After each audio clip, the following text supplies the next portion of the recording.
All praise is due to Allah subhanahu wa ta'ala, who selects by His mercy whom He wills and chooses from His creation what He wishes. There is no adjusting of His judgment and no turning away from His decree, for it is He who has made in the alteration of the days and the nights a lesson for the believers, and in the succession of the days a sign for those who reflect. Through our journey in the world, we regularly alternate between good times and bad times, between ups and downs, prosperity and hardship, advances and setbacks. This is the nature of the life, that days shift and yet do not remain constant. For if a situation pleases, there's another situation that displeases to balance it out. Yet the pleasant breeze blows not forever. And if we look back at yesterday, we can see that it's past and we're unable to return to it. And we cannot feel the pleasure of what is past in the same way that we did when it occurred. And through the passage of time, we forget the pain of sorrow that has passed. And if we look at tomorrow, we'll see our tomorrow is unknown. We're unsure of it because we know not what Allah subhanahu wa ta'ala has decreed for us in it. So we do not see before us except what we see, hear, and breathe. So we should remember that the outcome of yesterday is closed, and that today is for good deeds, and tomorrow is but a hope. And in this situation, we are in the greatest need to internalize the instruction of our Prophet sallallahu alaihi wasallam, who said, "Kun fi dunya ka'annaka gharibun aw a'biru sabil." Be in the dunya like a stranger or a wayfarer. And we should internalize his instruction when he said sallallahu alaihi wasallam, "إذا أمسيت فلا تنتظر الصباح وإذا أصبحت فلا تنتظر المساء وخذ من صحتك لمرادك ومن حياتك لموتك." If you reach the evening, don't expect to live till the morning. And if you reach the morning, don't expect to live until the evening. Take advantage of your health before sickness, and take advantage of your life before death. The dunya is a fleeting temporary stay. It's not the permanent abode. It's a hotel, it's an Airbnb, it's a Verbo, I think. And the people who are in it, these are two types. The one who sells their soul and destroys it, and the one who ransoms their soul and frees it. Allah subhanahu wa ta'ala says, "Ya ayyuhal insanu innaka kadihun ila rabbika kadahan famulaqih." O humanity, indeed you are laboring restlessly towards your Lord, and you will eventually meet the consequences. This world is loaded with hardship, but contains within it a silver lining. The fact that it's rapidly passing. So whoever is enriched in it, they're tried, and whoever is impoverished in it, they're sorrowful. The world has been made subservient to its people, however. It's easy for us to walk upon it, to take from its sustenance. And so that we do not transgress upon it, and do not make it our biggest worry, and do not make it the extent of our knowledge by competing for it, and fighting for its supposed treasures. We should not do this. This is what we would be preoccupied with, and this is what the Prophet ﷺ, he feared for us. Once Abu Ubaidah bin al-Jarrah, may Allah be pleased with him, he arrived in Medina with some wealth that was dispatched for him to collect by the Prophet ﷺ. And when the Ansar had heard of the arrival of this man, they were at Salatul Fajr. And the Messenger of Allah ﷺ, he performed the prayer, and when he was completed, they all assembled before him. And the Rasul, he smiled when he saw them, and he said, "I believe that you heard that Abu Ubaidah has arrived with something." And this was referring to the wealth that he brought with him. And they said, "Yes, Rasulullah." And so he said, "Rejoice and hope for what will please you. For by Allah, it's not poverty that I fear for you. But what I fear for you is that the world will be bestowed upon you as it was bestowed upon those before you. And then you will compete for it just as they competed for it. And it will destroy you just as it destroyed them." And the Prophet ﷺ, he was referring to the fierce temptations of the dunya, the ones that divide and do not unify, the ones that distract and do not help, the ones that harden and do not soften. Allah subhanahu wa ta'ala says, فَلَا تَغُرَّنَّكُمُ الْحَيَاةُ الدُّنْيَا وَلَا يَغُرَّنَّكُمْ بِاللَّهِ الْغَرُورِ. So do not let the life of this world deceive you, nor let the chief deceiver deceive you about Allah subhanahu wa ta'ala. This was sent to us by the one who created the world and everything in it. He is the only one who truly possesses knowledge of it, and there's no comparison, for He is the all-knowing. So we should beware of being caught up in the dunya, for there are many engagements therein that are set to entrap us. We do not open up a door of preoccupation within the world, except that that door opens up 10 more subsequent doors of preoccupation. The dunya and the akhirah, these are two rivals. to the extent that when one of them is pleased, then the other is displeased. And the dunya is not mentioned in front of the akhirah except that it is criticized. And one should never prefer the dunya over the akhirah, except that that conclusion becomes dismal. And along these lines are the words of Allah subhanahu wa ta'ala, تُرِيدُونَ أَرَدَّ الدُّنْيَا وَاللَّهُ يُرِيدُ الْآخِرَةِ. You settled with the fleeting gains of this world, while Allah's aim for you is the hereafter. وَمَا الْحَيَاةُ الدُّنْيَا إِلَّا اللَّعِبٌ وَاللَّهُ وَلَلدَّارُ الْآخِرَةُ خَيْرٌ لِلَّذِينَ يَتَّقُونَ أَفَلَا تَعْقِلُونَ. The worldly life is no more than play and amusement, but far better for you is the eternal home of the hereafter for those mindful of Allah. So will you not then understand? أَرَضِيتُمْ بِالْحَيَاةِ الدُّنْيَا مِنَ الْآخِرَةِ فَمَا مَتَعُ الْحَيَاةِ الدُّنْيَا فِي الْآخِرَةِ إِلَّا قَلِيلٌ. Do you prefer the life of this world over the hereafter? The enjoyment of this worldly life, it's insignificant compared to that of the hereafter. So we should recognize that this religion is the final testament, the religion of balance, balancing between excess and negligence, balancing between excessiveness and deficiency. And such should be our view towards the dunya, for it's not admonished, nor is there a call to shun it entirely, except for what distances one from Allah subhanahu wa ta'ala and the attainment of the everlasting abode of the akhirah, for that becomes outside of the straight path. So completely neglecting the worldly life, this also becomes a narrow-minded view. But absolute indulgence within it, that becomes delusion. And a strong believer is always better than a weak believer. So whoever uses the worldly life for what pleases their Creator, they have now combined between the two goods. And denouncing competition within the dunya, this does not mean depriving oneself of what Allah subhanahu wa ta'ala has bestowed upon us. For the Prophet sallallahu alaihi wasallam, he once said to Amr ibn al-As radiallahu anhu, I want to put you in charge of an army, and Allah subhanahu wa ta'ala will give you spoils, and you will receive an appropriate portion from amongst this wealth. And Amr said, I did not become Muslim out of the desire for property. I became Muslim out of the desire for Islam, and so that I would be with the Messenger of Allah sallallahu alaihi wasallam. And the Prophet sallallahu alaihi wasallam, he said, sound wealth is very excellent for a righteous man. And there were many from amongst the companions who had attained worldly wealth, but all of them placed their worldly lives in their hands, and they placed their akhirah in their hearts. They sought through what Allah subhanahu wa ta'ala had given them, the home of the akhirah. But they did not forget their share from the dunya. They did good as Allah subhanahu wa ta'ala had provided good for them. One of the companions, Hudayfa ibn al-Yaman, radiallahu anhu, he once said, the best of you are not those who left the dunya for the akhirah, and not those who left the akhirah for the dunya, but the best of you are those who take from this and from that. So we should pray to be from amongst those who know Allah subhanahu wa ta'ala and who obey Him, and who know of shaitan and disobey Him, and know the truth and follow it, and know of falsehood and take precautionary measures against it, and understand the dunya so that it does not distract us, and know the akhirah so we do not miss out on it. As Allah subhanahu wa ta'ala says, تِلْكَ الدَّارُ الْآخِرَةُ نَجْعَلُهَا لِلَّذِينَ لَا يُرِيدُونَ عُلُوًّا فِي الْأَرْضِ وَلَا فَسَادًا وَالْعَقِيبَةُ لِلْمُتَّقِينَ. That eternal home in the hereafter we reserve only for those who seek neither tyranny nor corruption on the earth. The ultimate outcome, it belongs only to the righteous. And so we ask Allah subhanahu wa ta'ala to make us from among the ones who know the reality of the dunya, who use it for what pleases Him, to make us from amongst those who follow the perfect example of the Prophet sallallahu alaihi wasallam as we traverse through our journey in the dunya. أقول قولي هذا وأستغفر الله لي ولكم فاستغفروا إنه هو الغفور الرحيم. توبوا إلى الله يا تواب توب علينا.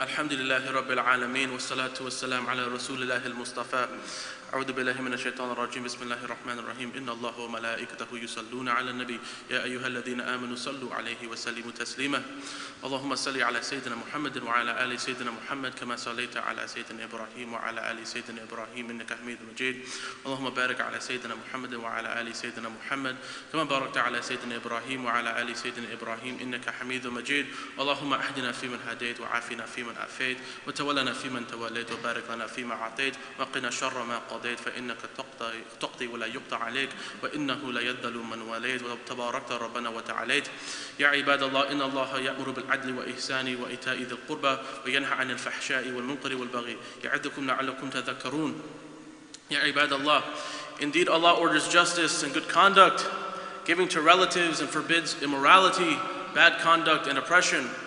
He admonishes us that perhaps we'll be reminded. So remember Allah subhanahu wa ta'ala and He will remember you. Thank Him for His favors and He will increase you therein. Seek forgiveness from Him and He will forgive you. And be conscious of Him and He will provide you a way out of difficult matters. This life is a journey. It's marked by its ups and downs, its prosperity and its hardships. And we must navigate these shifts with wisdom and awareness. We often find ourselves attached to the fleeting pleasures of the world, forgetting that our ultimate goal is to seek the pleasure of Allah subhanahu wa ta'ala alone and attain success in the akhirah. In the Quran, Allah subhanahu wa ta'ala, He reminds us of the fleeting nature of the dunya. He reminds us and tells us to know that the life of this world is simply play and amusement. It's pomp and mutual boasting. It's multiplication in rivalry amongst ourselves, in rivalry in children, in rivalry in riches. And He provides us with a similitude. How rain and the growth which it brings forth, it delights the hearts of the tillers, but soon it withers.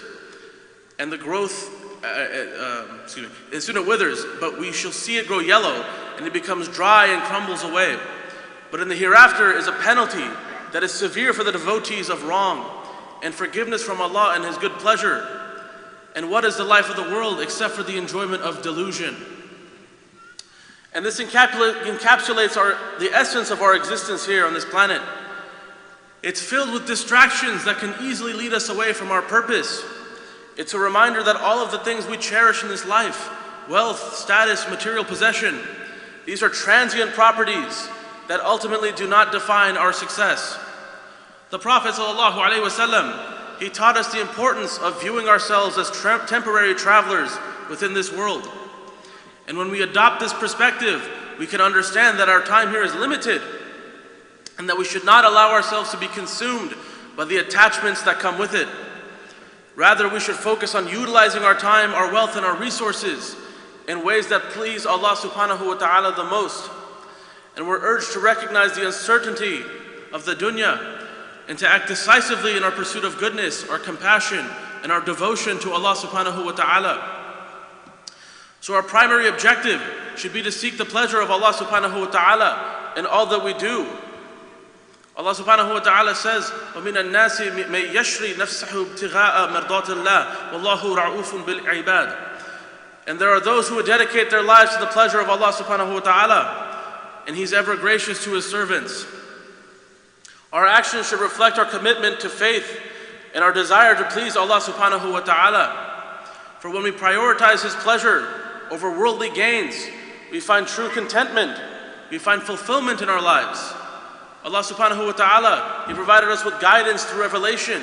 And He commanded us to firmly hold on to the rope of Allah subhanahu wa ta'ala and to not become divided, but to be together. The rope of Allah subhanahu wa ta'ala, this represents the Quran and the Sunnah of Rasulullah sallallahu alayhi wa sallam. These are our anchors in a dunya that's overrun with distractions. So by holding on tightly to this rope, we can navigate the tumultuous waters of life without losing our way. Our connection to Allah subhanahu wa ta'ala, this empowers us to face challenges head on and with resilience, a resilience that allows us to remain steadfast in faith. So as we strive to hold on to the rope of Allah subhanahu wa ta'ala, we should also recognize the importance of community.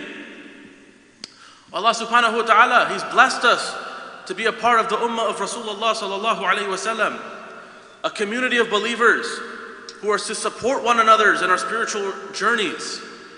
And Allah subhanahu wa ta'ala reminds us إنما المؤمنون إخوة فأصلحوا بين أخويكم واتقوا الله لعلكم ترحمون.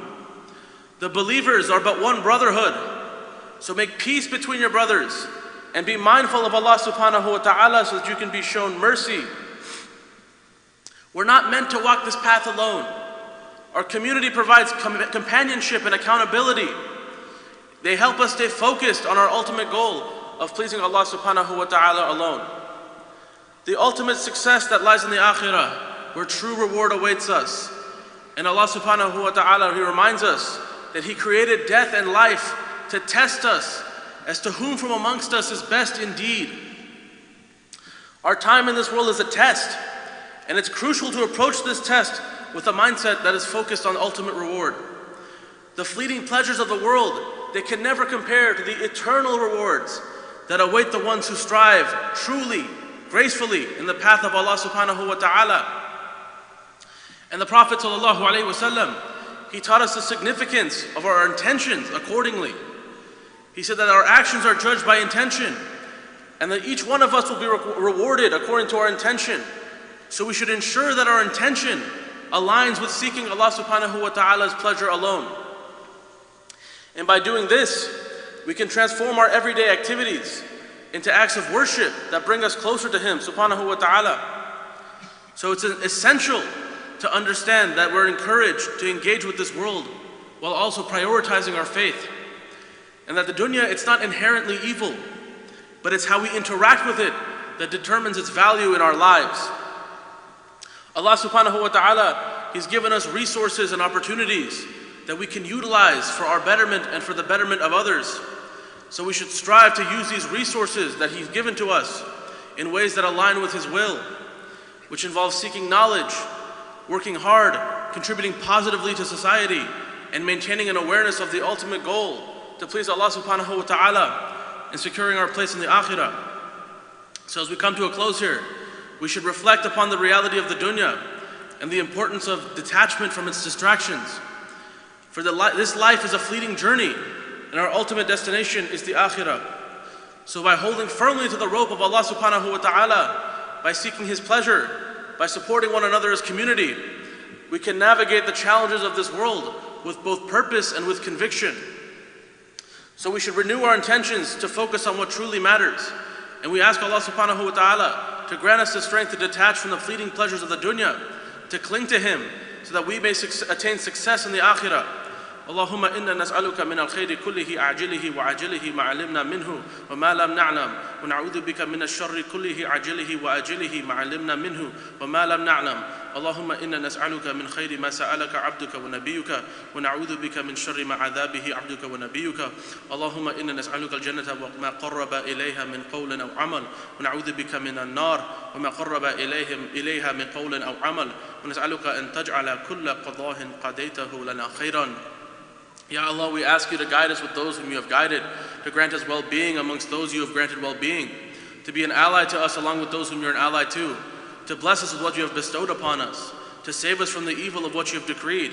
Ya Allah, we ask You for all that is good in this world and in the hereafter, what we know and what we do not. Ya Allah, we seek refuge with You from all evil in this world and in the hereafter, what we know and what we do not. Ya Allah, we ask You for the good that Your servant and messenger has asked You for, and we seek refuge with You from the evil from which Your servant and messenger sought refuge. Ya Allah, we ask You for paradise and for that which brings one closer to it in word and in deed. And we seek refuge in You from the fire and from that which brings one closer to it in word and in deed. And we ask You to make every decree that You decree concerning us good. Ya Allah, we ask You to help us remember You, to thank You, and to worship You in the best manner. Ya Allah, forgive us our sins, the major and the minor, the first and the last, the apparent and the hidden. Ya Allah, make us amongst Your most grateful servants and grant us the ability to express our gratitude in ways that are most pleasing to You. Ya Allah, we ask that You guide us to be a source of support and relief for the oppressed. And we ask You to grant the people of Palestine justice, peace, and freedom. We ask You, Ya Allah, for Your forgiveness and Your guidance. Wa sallallahu